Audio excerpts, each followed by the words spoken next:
최근에 우리나라 지수의 흐름에 대해서 좀 알아보도록 하겠습니다. 우선은 코스피부터 볼까요? 코스피가 상승한 라인이 뭐 대략 2666 라인이죠. 이쪽까지는 좀 상승했다가 보이시다시피 저항대에 걸려서 빠지는 모양새입니다. 추세적으로 봤을 때는 뭐 이렇게 상승 추세를 좀 이어가긴 했었죠. 여기서 빠지기 시작했죠. 이 자리에서. 그러면서 계속 저가가 떨어지면서 추세가 꺾이기 시작하죠. 그러면서 코스피는 이렇게 ABC 파동으로 해서 C 파동으로 해서 좀 이렇게 빠지고 내려왔어요. 여하튼간에 상승을 올라가다가 추세가 좀 꺾였다는 것이 확연하게 보이죠. 여기에서는 약간의 채널형 패턴의 모양새도 있긴 있었는데 꺾긴 꺾였네. 올라가다가 여기서 이렇게 살짝 꺾이는 부분이 있네. 그러면서 빠졌으니까 뭐 현재로서는 당연히 코스피 쪽이 뭐 하락을 했으니까 좋지는 않긴 하겠죠. 근데 이제 코스피는 그렇다 치더라도 코스닥도 마찬가지인 것 같아요. 코스닥은 좀 약간은 좀 오버페이스를 한 모양새가 있어 보입니다. 이 전고가 있잖아요. 이 전고가 이 지수 관점으로 봤을 때 여기 진짜 많이 올랐어요. 올라왔다가 쭉 V자 반대로 해서 쫙 올라왔죠. 올라왔다가 여기까지. 근데 이게 올라온 게 약간 기형적인 모양새가 있습니다. 정상적인 모양새라고 보여지기는 어렵고요. 좀 기형적이라는 느낌이 있습니다.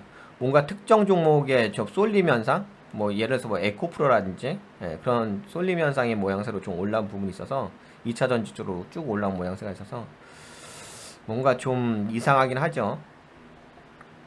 반도체 2차 전지 이쪽으로만 쫙 올라온 부분이 있었습니다. 올라왔다가 지금은 어떻게 되죠? 포지션상 쭉 올라왔는데 추세가 꺾였죠. 우선 뭐 이렇게 슬쩍슬쩍 꺾이긴 합니다. 여기서 이미 이렇게 꺾이죠. 여기서 꺾이기 시작하고 올라갔다가 그 다음에 다시 슬쩍슬쩍 꺾이죠. 이렇게 살짝 꺾이면서 내려왔어요. 근데 여하튼간에 뭐 코스피도 마찬가지고 코스닥도 그렇고 좀 저항대 자리에서 맞고서 빠지는 모양새입니다. 그러면 뭐 현재 올라왔다가 빠지는 자리는 단기 고점의 모양새가 있다고 봐야 되긴 하겠죠. 그러니까 패턴이 올라갔다가 빠진 다음에 이렇게 해서 이렇게 내려온 거잖아요. 물론 다시 올라갈 수도 있어요. 근데 중요한 것은 이렇게 해서 이렇게 올라가기는 어렵다는 거죠. 이렇게 갈 일은 뭐 거의 힘들죠. 그러면 여기가 지금 단기 고점이라면 이제 전 최고 고점이 아닌가 싶어요. 물론 여기서 내려올 적에 이렇게 왔다리 갔다리 하다가 이렇게 빠질 수 있어요. 근데 저는 여기가 더 이상 올라가기는 쉽지 않다고 좀 보고 있고요. 그러면 앞으로는 지수가 올라가기가 뭐 이런 건 가능하겠죠. 그냥 뭐 박스권 매매는 가능하겠죠. 이렇게 여기서의 반등, 이렇게 단기 고점에서 이런 거는 가능한데 이렇게까지 올라가는 거는 불가능하다고 좀 보고 있습니다. 우리나라 경제 성장률을 보시면 아실 거 아니에요. 이때 당시가 우리나라 경제 성장률이 4.1인가요? 4.2인가 4.2를 찍었는데 그때 당시하고 지금은 뭐 우리나라 경제 성장률이 1.3%를 예상하고 있는데 하늘과 땅 차이인데 지수만 올라온 거잖아요. 근데 지수가 올라온 것도 반도체하고 2차 전지 쪽으로 해가지고 특히 2차 전지 쪽으로 해가지고 올라온 거니까 기형적으로 올라온 부분이 있죠. 코스닥이 약간 에코프로를 중심으로 해서 좀 올라온 부분 있잖아요. 좀 기형적인 부분이라는 게 있습니다. 그러니까 정상적이라고 보이기는 최근에 뭐 우리나라 시장이 정상적인 시장은 아니잖아요. 계속 뭔가 쏠림 현상과 신소재 쪽이라든지 뭐 처음에 정상은 아니잖아요. 뭐 여러분들도 아시다시피 그동안에 우리나라 시장이 정상이었나요? 그건 아니니까. 그래서 여하튼간에 이것만을 해도 좀 많이 올라왔다고 볼 수 있어요. 그 지수만 올라오면 뭡니까? 한쪽으로 좀 쏠림 현상에서 올라온 거니까.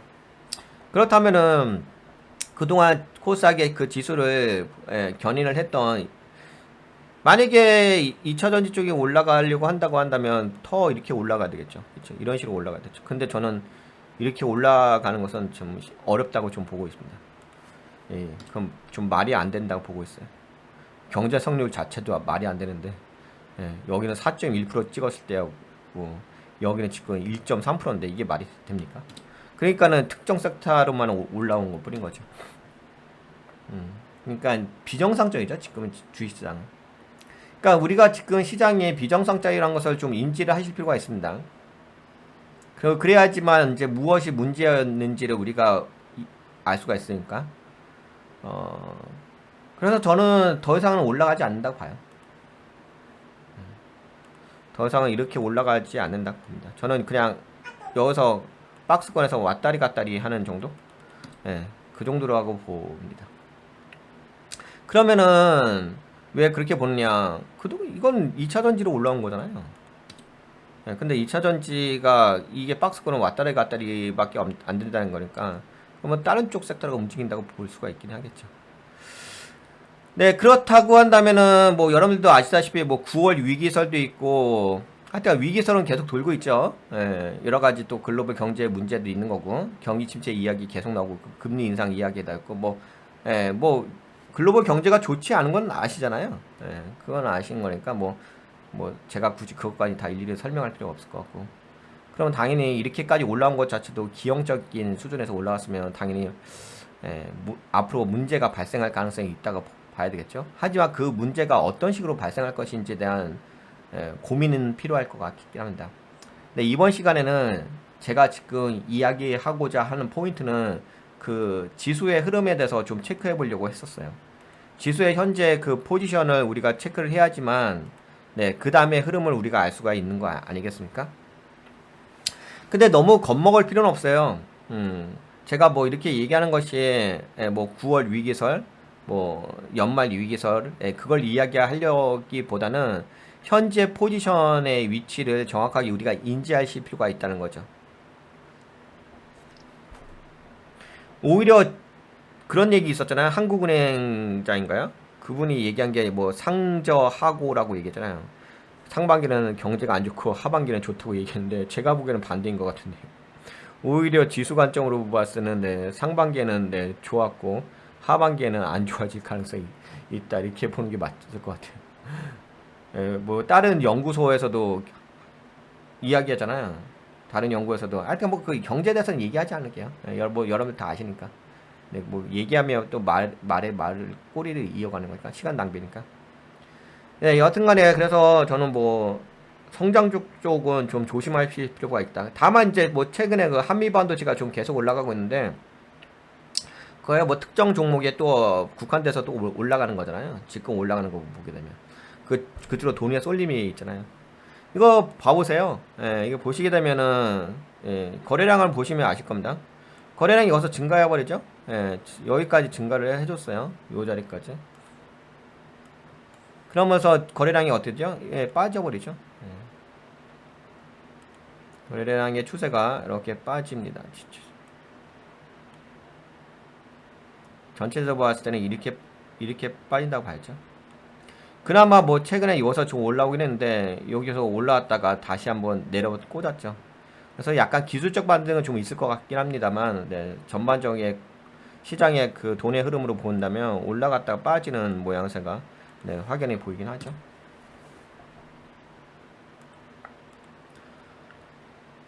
코스피의 거래량도 마찬가지죠. 코스피의 거래량도 올라갔다가 빠지는 모양새. 여기도 마찬가지. 올라갔다가 하겠지. 올라갔다가 좀 빠지는 모양새. 뭐 반등 정도는 있을 것 같습니다.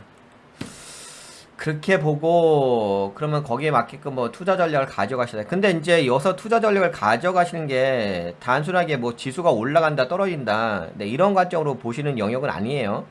왜냐면 우리나라 시장이 지금 정상적인 시장은 아니에요. 그러니까 한쪽으로 쏠림 현상이 계속 발생되고 있기 때문에 비정상적인 시장이라는 거죠. 그러니까 계속 뭔가 특정 종목만 올라가잖아요. 요번에도 또 반도체 올라갔죠. 한미 반도체만 쭉 올라가 버리고. 그렇죠? 특정 종목만 계속 올라가는 부분이 그러니까 돈을 뭔가 계속 쏠리면서 계속 발생해요. 한쪽으로만. 그렇죠? 그러기 때문에 단순하게 뭐 지수의 상승과 하락과 이런 부분이 전체적인 뭐 종목의 상승 이거는 아니라고 봅니다. 그러니까 우리가 지금 지수를 보면서 착각을 하시면 안 될 게 뭐가 있냐면 지수가 상승하기 했기 때문에 종목이 다 같이 올라갔냐? 그렇진 않잖아요. 지수가 올라갈 적에 2차전지라든지 반도체 섹터만 좀 올라간 부분이 있는 거잖아요. 다른 섹터가 올라가는 건 아니잖아요. 그러니까 뭔가 쏠림 현상이라는 게 있다는 거죠. 그런 부분을 고려하시고 투자 전략을 가져가실 필요가 있어요. 뭐가 핵심인지 아시겠죠? 다 얘기됐어요. 근데 또 얘기하면 또 잘 이해가 안 되실 수가 있긴 하니까 정리해서 이야기할게요. 말만 쪼글쪼글 떠들어대면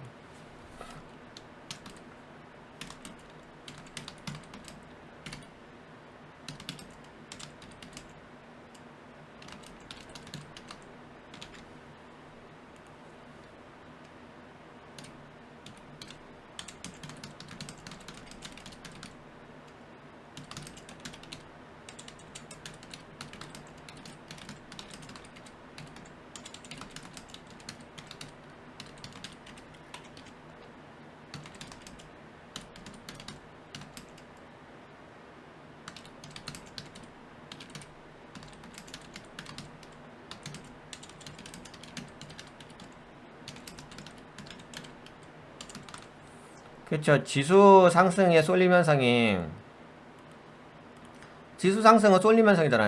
이 쏠림 현상은 뭐 여러분들 아시다시피 2차전지 아니겠습니까? 2차전지가 대부분이죠. 그 다음에 반도체가 약간은 돈. 네. 그렇기 때문에 지수 상승이 모든 종목 상승을 반영을 하고 있는 건 아니라는 거죠.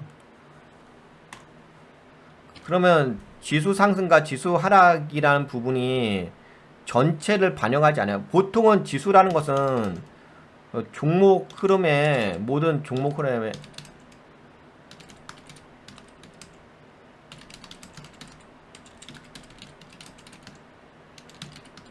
그렇죠. 대표성을 갖잖아. 근데 지금의 그 우리나라 증시 흐름은 지수의 상승이 모든 종목에 그 대표성을 갖고 있지 않다는 거죠. 그렇기 때문에 예, 디테일한 접근이 필요해요. 그리고 아까 보셨다시피 지수는 지금 단기 고점의 모양새가 있잖아요.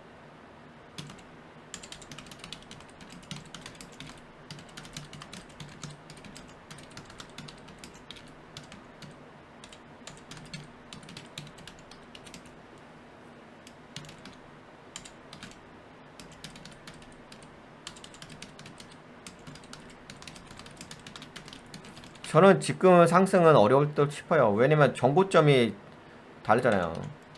전고점이 경제 성장률이 4.1%였을 때인데 지금은 뭐예요? 지금의 경제 성장률은 1.3%죠. 1.3%가 어떻게 4.1%를 뚫고서 올라갈 수 있겠습니까? 말도 안 되는 거죠. 여하튼 간에 지금 쏠림 현상에 그래서 전 고점의 모양새가 있어요. 단기 고점도 아니고 저는 고점의 모양새가 있습니다. 그래서 앞으로는 좀 빠질 거라고 보고 있고요. 그리고 지금 지수는 모든 종목의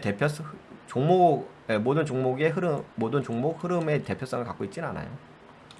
그러면은 이제 넥스트 섹터를 봐야 돼요.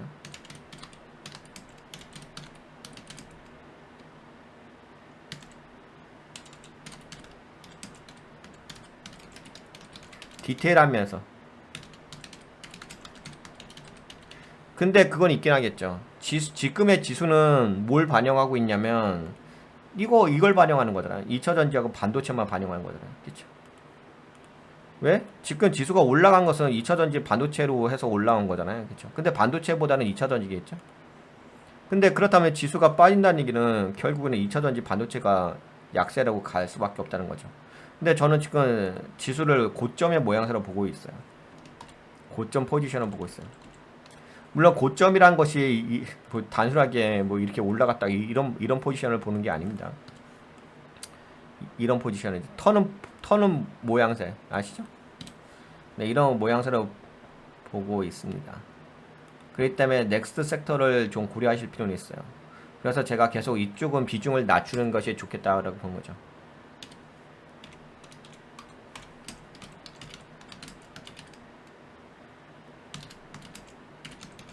네, 이렇게 보고 있는 거죠.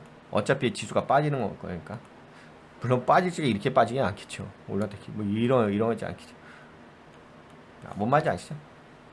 네, 그래서 여튼간에 지수 차트의 흐름의 키포인트에 대해서는 네, 요 정도 말씀드리면 될 것 같고, 그 다음에 넥스트 섹터를 이거는 넥스트 섹터는 투자국 운영을 하시는 데 있어서 고려하셔야 되죠. 왜냐면 2차전지 반도체가 비중이 줄어들게 되면 넥스트는 존재하잖아요. 물론 넥스트가 그렇게 강하진 않겠죠. 왜? 지수가 그렇게 지금 강하지 않잖아요. 거래량이 다 빠지잖아요. 지금 우리나라 시장에서 거래가 안 되잖아요. 지금 거래량 다 빠지잖아요. 그쵸? 그냥 반등 자리만 있는 거지. 네. 뭔 말인지 아시겠죠? 이렇게 되면은 여러분들이 어떻게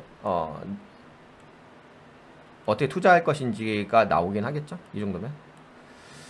네, 그래서 이번 시간에는 그 지수 차트 흐름에 대해서 좀 말씀드렸어요. 뭐 현재 상태를 좀 알아야지 그 다음에 전략을 가져갈 수 있는 거니까, 그렇죠? 네, 요 정도 이야기할게요. 뭐 더 디테일하게 더 이야기할 필요가 있는데 요 정도만 이야기할게요. 너무 얘기하면 시간만 많이 잡아먹고 하니까. 네, 도움이 되셨다고 생각되시면 네, 좋아요. 새로 오시면 구독 한번 눌러주시고